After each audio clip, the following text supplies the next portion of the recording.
अरे नया नया ड्राइवर हर नवा धई धई दाबता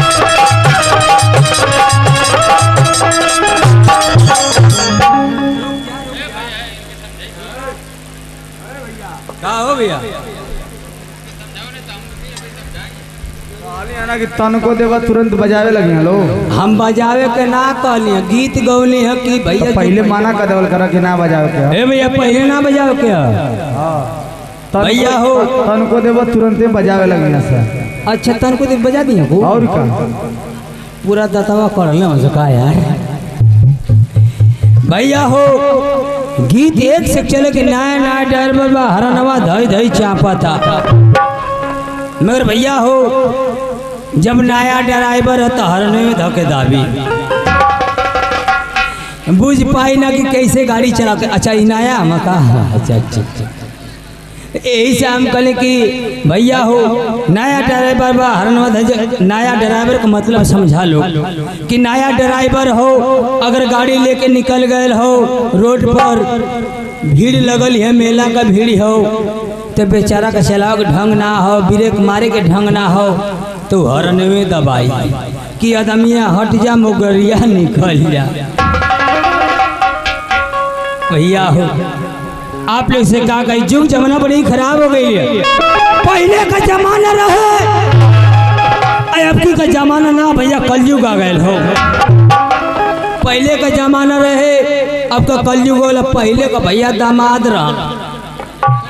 पहले का दामाद रहा अब की का दामाद ना हो दमदुल्ली हम पहले का दामाद रहे भैया पगड़ी बांध ले ससुरारी कैसे चले मार्शा कैसे एकदम हम चल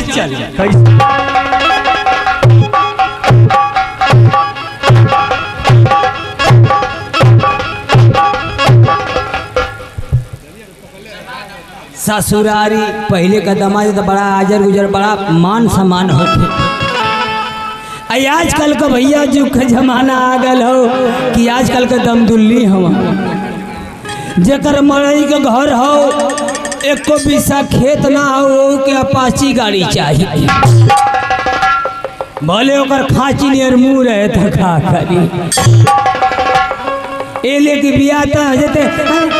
हमके गाड़ी चाहिए बेचारा गरीब हो गाड़ी देवे के देवे करी जेकर बेटी के बिया हो तो गाड़ी देवे करी आज हम गाड़ी दे दे ये मार साहब बिया हो गए गाड़ी दे देला गाड़ी लिया के घरे रखा गए भले उगर्रा माटी का काम कर तो गाड़ी जरूर चाहिए आजकल तो दमदुलियन का बात बताओ बियाहे का गाड़ी आके रखा गए आज जब गर्रा माटी का काम करे जाई है ना 4 दिन के बाद भैया आवेला है कचका आवेला है जब दुल्हनिया आ जाली सो तो 4 दिन के बाद का आवेला चौथियार आवेला चौथियार आ खुजली हां तू ना ले गइल का नहीं तू लेके गइल तो जान थोई बा भैया हो जब 4 दिन के बाद चौथियार आ जाई तो मेहरारू चली जाई तो एकदम दुलिया के नीक ना लगे आ ओकरी बाद कोनो काम पड़ जाई तो ओकर पेटवा खूब गड़ी अब पूरा मिलोर तिरोर के गड़ी जब मसाला बना के मिस्त्री हमारे पेटवा गड़ता हम घरे जाए काम ना कर मगर ओके ध्यान रही कि नहीं हम कब पहुंची ससुरारी हाँ भैया हो जब ससुरारी का नाम सुनी तो एकदम पेटवा ओकर ठीक हो जाए अब बियाहे का गाड़ी मिलल हो आ तेल भरावल हो आज तक तेल ना भरौल जाई मार्शा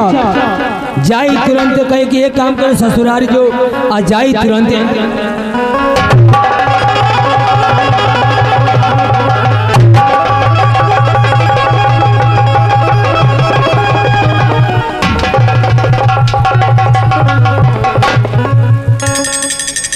भैया हो ससुरारी का तेल भरल बिया हवे का तेल भरौलस ना आ गाड़ी एक हला किक मरला चालू हो गए जब गाड़ी लेके गए भैया चट्टी पर पहुँचत पहुँचत हई जोन हई का बोला चटिया हो भैया हरैया हरैया हरैया पहुँचल तेलवा खत्म हो गए। अरे भैया हेनिया हरैया हो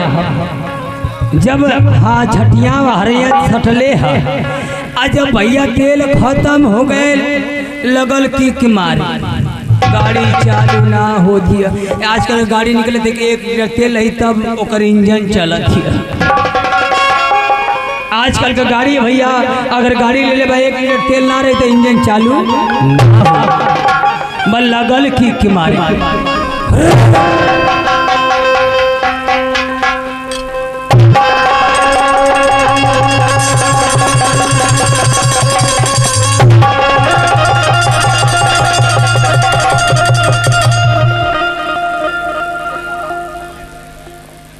ए भैया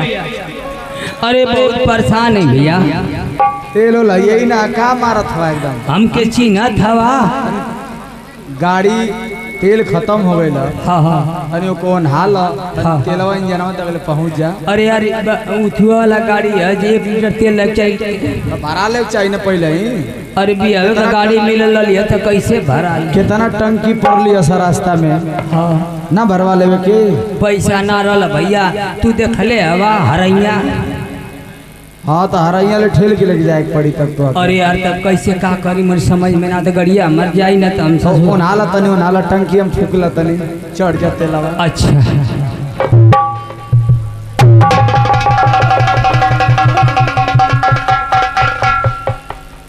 भैया हमार सरवा बैठल है आ देखलस कि उ चिन्हत ना हम हूँ ना चिन्हत वो ना चिन्हत है उहे कहते कि ए भैया कहाँ आया था तो हम कहने की जात हैं हम भैया चकरा कहल कि ये काम करा कि तू गड़िया नाला तेलवा चढ़ दे तो चालू हो जाए। भैया गड़िया नौली आ चट दे मरली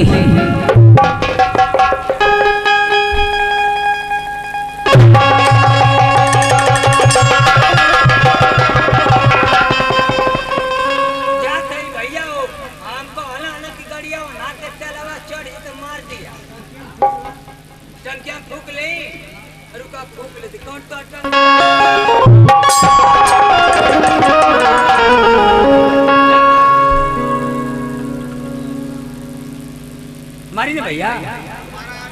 अरे यार गिरम ना ना चलो जाई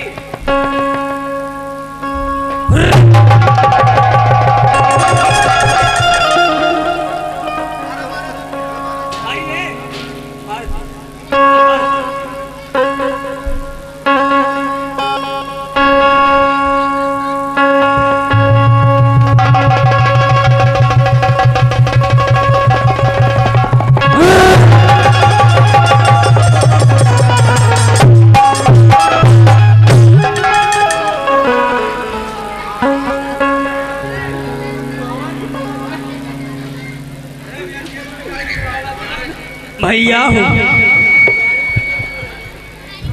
मरलिया आज देखा हमारे कहला कि चौक में लेके मरवा तो गड़िया चालू हो जाए टंकिया में फूकला मरलिया हमार चला ढंग ना मरलिया मुँह बगल गिर गई। आज जब मुँह बगल जब दम दुलिया गिर जाला तो 3-4 गो बुढ़वा बैठल है और जब लइकन के ऊपर गिरवा तो बुढ़वा तक ये थोड़े कहे कहना कि मार मार हिटवा के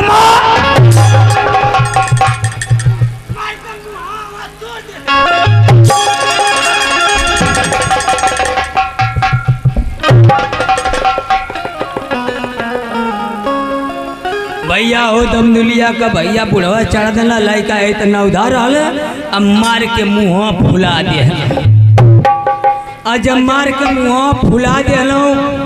तो धीमे धीमे अपन गाड़ी अपाची अपन पैदल लेके ससुरारी जाता।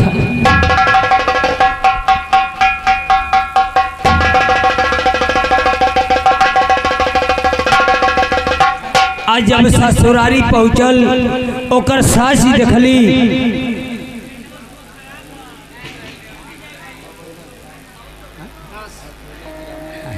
ये देखिए रोना के धरती से आज 21वां का पुरस्कार देना माता रानी करे कि हमरे ई भैया के कमाई मनतियों के हमके रात भर दे हल करे, हम रात भर ले हल करी। पैसावा कहनी और कुछ ना। अब भैया हो जब ससुरारी पहुंचले तो उनका सास देखली, कलिए फलनिया रे जल्दी आ तोर चीजें यार हवा पानी पिया के दे